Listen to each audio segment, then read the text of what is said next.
gracias. Y muchas gracias, caballero, por sus flores que me ha mandado al camerino. Yo soy muy romántica y me gusta mucho. Y también me gustan mucho las margaritas, porque las margaritas puedes hablar con ellas. Y además, las margaritas te dicen si vas a tener éxito, si te van a querer, si vas a ser amada, si vas a ser no amada, o si vas a cantar y lo vas a hacer bien. Y claro, esto va a pasar con la artista que yo les voy a presentar, con la artista maravillosa, es una cantante extraordinaria. Y la Margarita nos dirá si va a triunfar. Es Nobel, es la primera vez que se presenta. California. Yo vengo de California, yes. Yes, yo venir de California, yeah. Y yo he estado en Hollywood. Sí, Hollywood. Sí, a mí, a España, yo impresión. Porque aquí hombres fuertes como usted y buen paquetón que vaya. Me encanta el paquete del torero. El torero sí que torrea, ¿verdad?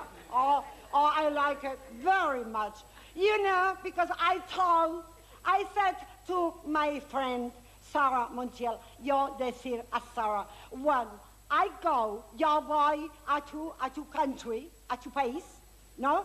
A tu país para representar en tu honor. Entonces yo venir, porque yo morirme, yo muero por un español torero. ¿Usted no es torero? A ver, póngase de pie.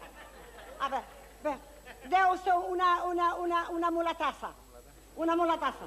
¡Ole! ¡Ay, qué guapo! Oh, he's beautiful. Beautiful man. Yes, beautiful man. Sit.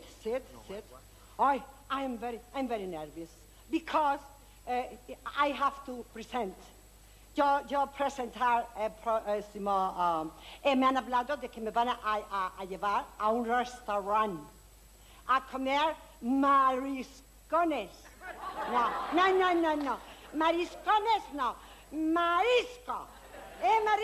Marisco. Yo sabía marisco. Marisco is raro. It's strange for me, you know, because in California no comer mariquitas.